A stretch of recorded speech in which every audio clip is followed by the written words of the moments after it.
Hi, welcome to Bite Me, a Truthful Groomer podcast, the only podcast where we dismantle the dogma that the patriarchy taught us and confront uncomfortable truths for a better tomorrow. I'm Brooke, the Truthful Groomer, and today we're going to talk about control.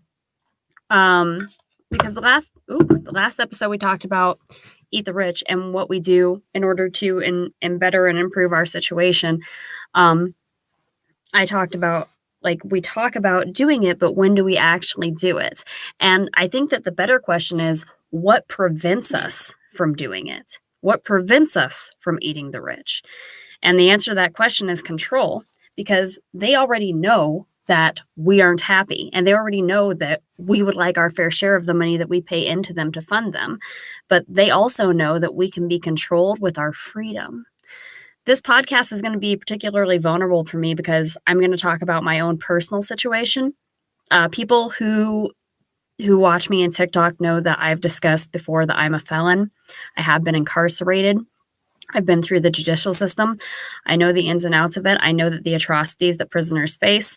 My situation is pretty minor compared to some others, but it's enough that I feel behooved to make people knowledgeable who wouldn't otherwise be about the prison system.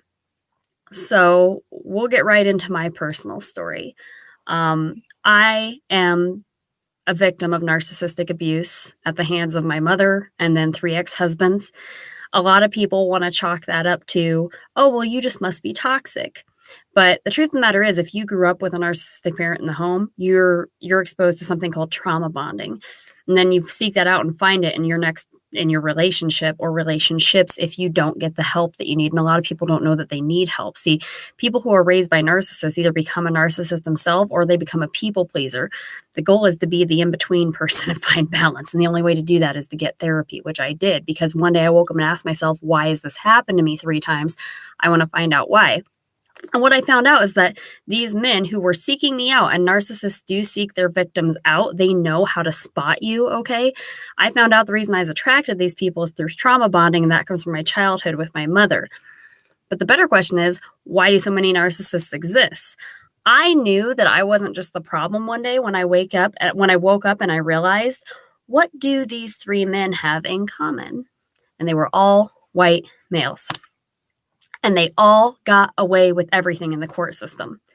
Every single one of them got away with raping me, stealing from me, burglarizing my house, killing my dog, beating me. Every single time in the courtroom, I showed up with all the evidence I needed. And every single time they showed up with nothing but a smile on their face, and they all got away guilt-free while a judge embarrassed me and scolded me, who was also a white male and sometimes a white female. I'm going to take a minute to pause here because I know that I'm speaking to women who have gone through or are going through the exact same thing. This is how the patriarchy controls us. Now, the reason that I mentioned the three narcissistic abusive ex-husbands as it ties into and pertains to control and freedom is because my son grew up watching these men abuse me. And one day, when he was almost 12, and mind you, my son is a very large, I'm a small person. I'm 5'2", I'm 115 pounds.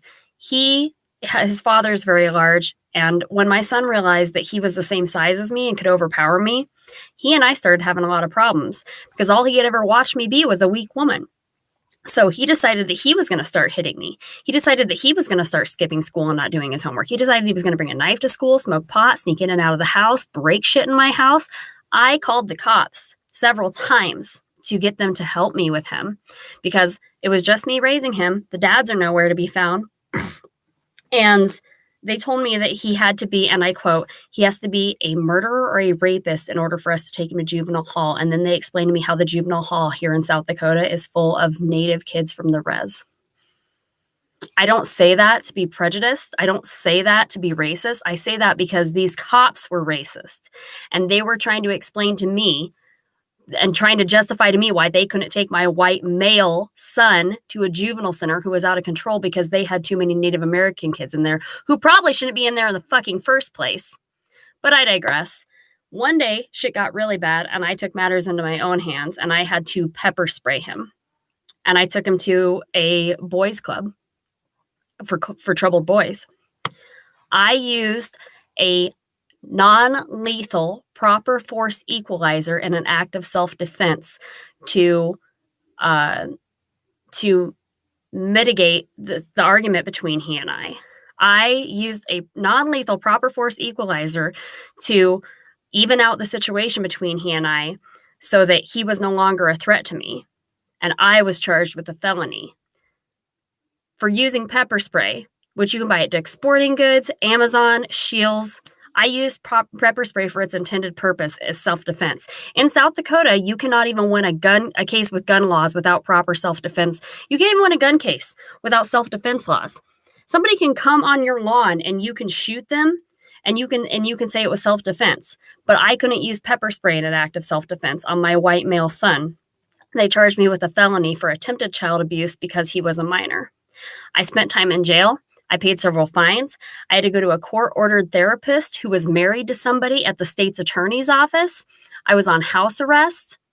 Whole thing cost me like $10,000. You want to know why they did that to me? To make an example out of me. They had seen me in there with my 3 white male ex-husbands trying to get protection orders against them. They were sick of looking at me. Now, do you think if I was a Native American mother that had maced her Native American son, that would have went the same way for me? No. They protected my son because he is a white male.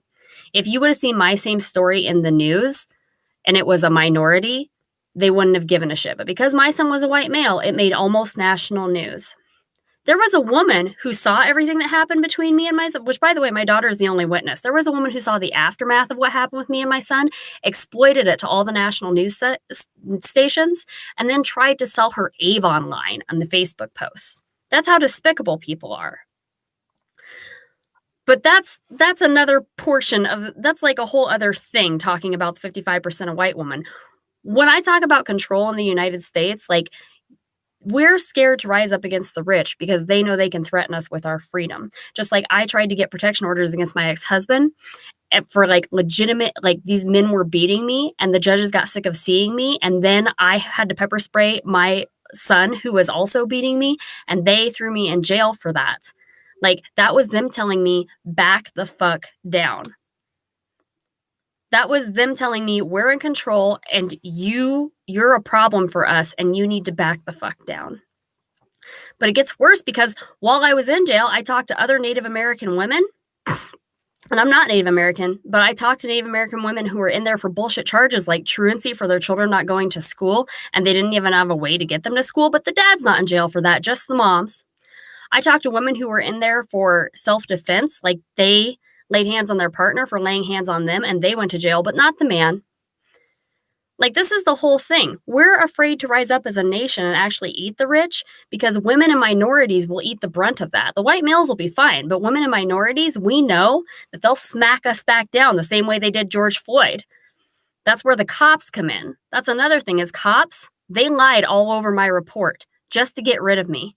Like, they were pissed that it happened on Easter Day, and they were pissed that they had to work on Easter, so they wrote up a nice big false report, threw my ass in jail, and laughed at me.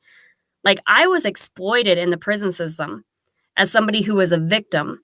And then I met other exploited victims who were also women and minorities, and I could talk about the atrocities of the jail system all day long, but that's a whole separate video. The point of this one is to let you know that if they see you as a threat, they will put you back in line.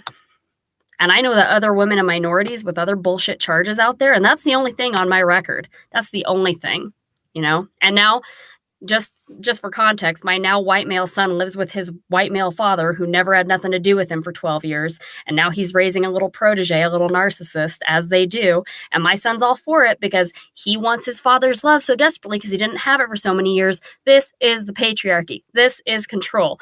This is misogyny. This is what we're talking about. So when I talk about us rising up and having trouble doing that, I know that the reason that we don't do anything yet is because we are concerned that they will throw our asses in jail and take away our freedom. And jail is not the place you want to be. Like, they know that. It really is a dictatorship in America for us to be scared like this. So we need to ask ourselves, like we talked about last episode, how there's more ants than grasshoppers. Like, how would we construct this?